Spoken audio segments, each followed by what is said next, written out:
राधे राधे। जय Shri Krishna. Palmistry expert channel में आप लोगों का स्वागत है। आज हम हथेली पर धर्माचार्य योग के बारे में जानेंगे। कैसे हथेली का टेक्सचर, हथेली की बनावट किसी भी व्यक्ति को विशेष बना देती है, धर्म के क्षेत्र में, समाज उत्थान के क्षेत्र में, और वह व्यक्ति एक समूह का, एक संस्था का, एक समाज का नेतृत्व करता हुआ मिलता है और वह सिद्ध पुरुष होता है। तो देखिए, स्क्रीन पर आपको एक ये भी महापुरुष हैं, जैन धर्म से हैं, विद्यासागर जी महाराज, जिन्होंने अपना संपूर्ण जीवन अपने धर्म के उत्थान के लिए लगाया और काफ़ी सम्मान जीवन में इन्होंने पाया, प्रेम मिला इन्हें, और इन्होंने काफ़ी अच्छे कार्य भी अपने जीवन काल में किए। तो देखिए, हथेली कैसे हमें संकेत देती है। रेखाएं, चिन्ह भी होते हैं, उन पे भी वीडियो बनाएंगे हम। ये जो अंगूठा रहता है, थंब रहता है, इसको अच्छे व्यक्तित्व के लिए देखा जाता है। जब भी ये सशक्त होता है, मजबूत होता है, तो जातक का जो व्यक्तित्व है वह काफ़ी प्रभावी रहता है। जब ये अपनी बात दूसरों से कहते हैं, इनकी बात सुनी जाती है, इनकी कही हुई बातों को फॉलो किया जाता है। तो यहाँ अंगूठा मजबूत रहे, विकसित रहे और पीछे मुड़ा हुआ भी होना चाहिए। अब देखिए, काफ़ी सारे योग हैं। इस हाथ में बिल्कुल आपको सीधा दिखाई देगा, सीधे अंगूठे से भी योग बनते हैं। तो यहाँ ये लंबा रहे और घूमता हुआ रहे, पीछे की तरह घूमे, लेकिन यहाँ से मांसल रहे। जब ये मजबूत होता है तो ये जातक कॉम्प्रोमाइज़ नहीं करता, ये अपनी बात पर अडिग रहता है। ये अपने जो अधिकार रहते हैं, अधिकार जातक के कुछ भी हो सकते हैं, उसके मन में कोई भी बात हो सकती है, किसी के कल्याण को लेकर, अपने स्वाभिमान को लेकर कोई भी बात, तो वह व्यक्ति अपनी बात को स्पष्टता के साथ दूसरों के सामने रखने वाला रहता है। ऐसा व्यक्ति धार्मिक विचारों वाला, धर्म मर्मज्ञ देखा जाता है। यानी इन्हें ग्रंथों का अच्छा ज्ञान रहता है और ये लोग विद्वान रहते हैं। यदि सूर्य की अंगुली, ये जो आपको फिंगर दिखाई दे रही है, ये अंगुली अधिक बड़ी ना हो, अधिक मजबूत ना हो, तो देखिए ये भी संकेत करती है कि यह व्यक्ति दिखावे से दूर रहेगा, जिद का लेवल इसमें नहीं रहेगा। तो ऐसा नहीं होता कि बड़ी फिंगर हो जो हमें प्रसिद्धि दिलाती है, वही हर हाथ में श्रेष्ठ होती है। क्योंकि आप लोगों ने देखा होगा, जो संत लोग रहते हैं, सन्यासी जीवन जो जीते हैं, उन्हें दिखावे से कोई मतलब नहीं होता। तो यहाँ सूर्य फिंगर निर्बल होने पर, न्यून होने पर बताया गया है उसके महत्व को। आगे देखिए, यदि तर्जनी अंगुली अच्छी हो, अब देखिए ये तर्जनी रहती है हमारे हाथ में, इसकी लंबाई यहाँ तक हो कम से कम, इसके साथ हाथ में पर्वत ऊंच का हो, ये जो क्षेत्र दिखाई दे रहा है ये मजबूत हो, विकसित हो, स्वयं स्थान पर हो। तो ऐसे व्यक्ति धार्मिक विषयों में, जो धार्मिक कार्य रहते हैं, चाहे वह किसी भी प्रकार के पूजा पद्धति से संबंधित हो, लोगों की भलाई से संबंधित हो, कार्यों में बढ़ चढ़ के हिस्सा लेते हैं। क्योंकि गुरु फिंगर, गुरु पर्वत दोनों गुरु के कारक, जो नैतिकता है, भक्ति है, धर्म है, न्याय है, उसकी तरफ संकेत करते हैं। तो इस जातक में ये सभी आपको मिलेंगे। इसके साथ अगर हाथ में जो सभी फिंगर्स रहती हैं ये एकदम पास ना हो, आपने देखा होगा जब ये फिंगर्स बिल्कुल सट के चलती हैं तो ये उस व्यक्ति की, ये देखिए जब छिद्र नहीं होते तो ऐसा जो व्यक्ति रहता है, सूझबूझ तो ऐसे लोगों में देखी जाती है। वो यहाँ से ये ग्राफ बताता है कितना अच्छा ये बनता है। आपने देखा होगा, यहाँ इस हाथ पे भी आप नोटिस कर सकते हैं, जो लोग विश्व प्रसिद्ध होते हैं या इंटरनेशनल फेम, नेशनल फेम जिनको मिलती है, या विशेष हाथों की बात करें तो ये ग्राफ आपको कुछ ऐसे ही मिलेगा। ये समझदारी वाला ग्राफ यहाँ आता है। तरक्की भी देखी जाती है, सभी पर्वतों का यहाँ बैलेंस भी देखा जाता है। अब यहाँ मूल रूप से कोई माउंट कमज़ोर है, स्ट्रोंग है, ये उस हाथ में हो सकता है, लेकिन ये जब कोण बनता है ये वाला, तो ये एक स्टेबिलिटी को बताता है, जीवन में लगातार सक्सेस को बताता है, जीवन में व्यक्ति की व्यवहार कुशलता को बताता है। तो ये एक उच्च सक्सेस की तरफ भी संकेत करता है। फिर इसके साथ रेखाएं, पर्वत, फिंगर्स का अपना महत्व रहता है। तो ये इनके हाथ में भी आपको देखने को मिलेगा, जो एक पॉजिटिव संकेत इनके हाथ में दिखाई दे रहा है। अब देखिए यहाँ पर जो हथेली है, अब रेक्टेंगुलर शेप पर भी राजयोग बनते हैं, और अगर ये चौड़ी रहे तो भी ये मेहनत को बताती है।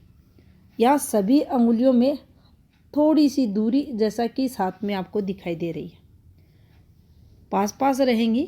ये व्यक्ति के जीवन में जो आर्थिक, जिसे हम कहते हैं पहलू, उसमें मजबूती को लाती है।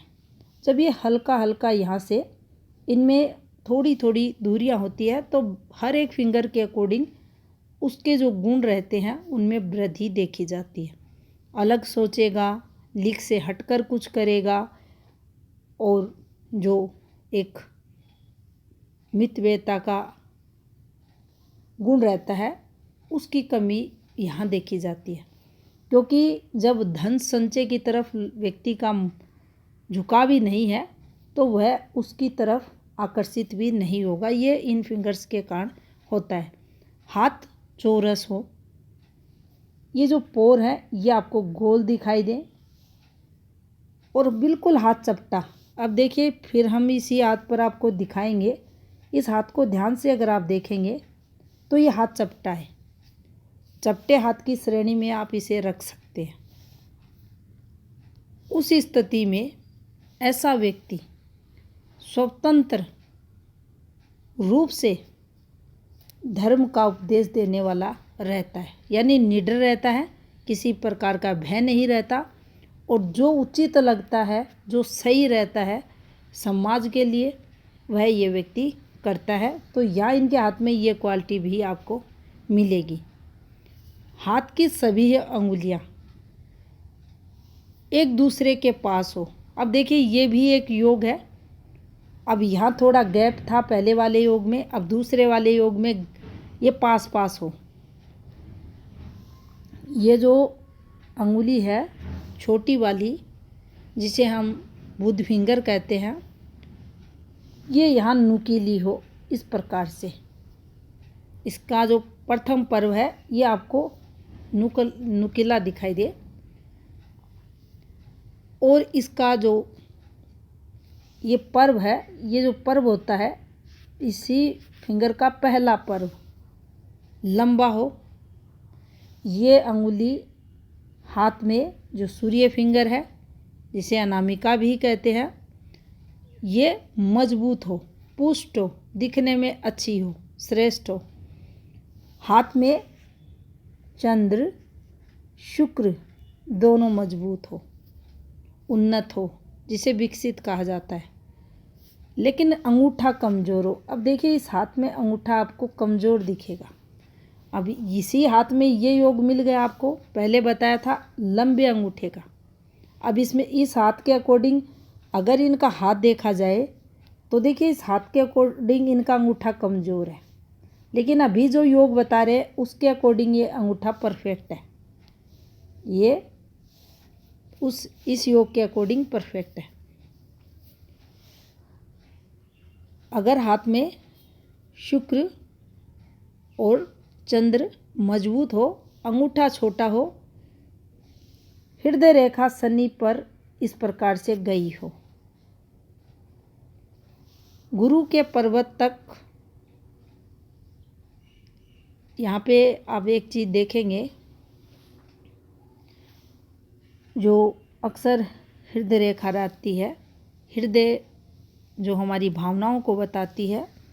एक व्यक्ति जिसके हाथ का हम विश्लेषण करते हैं, जिसके हाथ में हृदय रेखा रहती है, वह एक महत्वपूर्ण रेखा रहती है 3 मुख्य रेखाओं में, तो सीधा संबंध लाइफ टाइम इसका उस जातक के जीवन पर रहता है। तो देखिए हृदय रेखा यहाँ अगर ठहरती है इन संकेतों के साथ, तो ये जातक पैसों के बारे में भी सोचेगा। लेकिन अगर ये यहाँ पहुँच जाए इन सभी संकेतों के साथ, फिर आप ये बोले कि ऐसा व्यक्ति धर्म उपदेशक होता है, सफल धर्माचार्य रहता है, जो किसी के साथ छल कपट नहीं करता, पैसे से उसे कोई लेना देनी नहीं होती, सदैव कल्याण का कार्य करता है। अक्सर देखा जाता है जो ईसाई पादरी वगैरह रहते हैं, उनके हाथों पर ऐसे संकेत मिलते हैं, और यह भी एक प्रकार से धर्म के क्षेत्र में सकारात्मक पॉजिटिविटी देने वाला योग हाथ में माना जाता है। ऐसे लोग भी अच्छे धर्मगुरु, सफल धर्मगुरु रहते हैं। अब देखिए एक और योग को अगर समझे, हमारी जो गुरु फिंगर है वह हथेली में सबसे अच्छी रहे। सबसे अच्छी का मतलब ये वाली जो फिंगर है अन्य फिंगरों से अच्छी रहे। हाथ में चंद्र मजबूत रहे, विकसित रहे। अब देखिए जितने भी योग बताए जा रहे हैं उनमें चंद्र को अच्छा बोला जाता है, और चंद्र अच्छा होना, हाथ में सभी जो योग बनते हैं शुभ योग, उसी समय वो फलित होते हैं जब हाथ में चंद्र विकसित होता है, जब मजबूत होता है। अन्यथा कोई भी राजयोग अपना पूरा फल नहीं देगा अगर चंद्र दूषित है, पीड़ित है, क्योंकि जब मन ही अच्छा नहीं होगा तो जातक कोई भी काम सफलतापूर्वक नहीं कर पाता। अस्थिर मन से कोई भी काम नहीं होता। तो यहाँ देखिए चंद्र हाथ में अच्छा रहे, गुरु फिंगर हमारी श्रेष्ठ रहे अन्य फिंगरों से, और हमारी जो कनिष्ठा अंगुली है ये वाली, ये देखिए यहाँ ये नुकीली रहे। इसका जो प्रथम पर्व है वह नुकीला अगर हाथ में है। हमारी मस्तिष्क रेखा लंबी रहे, यहाँ मस्तिष्क रेखा पर भी जोड़ दिया गया है। ये जो माइंड लाइन है ये लंबी रहे, और हल्का सा इस रेखा में ढलाव हो चंद्र की तरफ। चंद्र की तरफ आती है तो भक्ति भाव की तरफ लाती है, इमेजिनेशन भी आता है, इंटेलिजेंसी भी आती है। और यहाँ फिर हम ऐसी फॉर्मेशन पे कहेंगे ऐसा व्यक्ति वेदांती होता है, ब्रह्मज्ञानी होता है। इमेजिनेशन अच्छा करने वाले ये लोग रहते हैं, पूर्वाभास इन लोगों को अच्छा होता है। तो ये थे कुछ संकेत, कुछ योग हाथ की बनावट के आधार पर। आगे का वीडियो जो रहेगा वो रेखाओं चिन्हों पर आधारित रहेगा। अगर आपको वीडियो अच्छा लगा है तो वीडियो को लाइक शेयर ज़रूर करें। चैनल पे नए हैं तो चैनल को सब्सक्राइब भी करें। आपका बहुत बहुत धन्यवाद।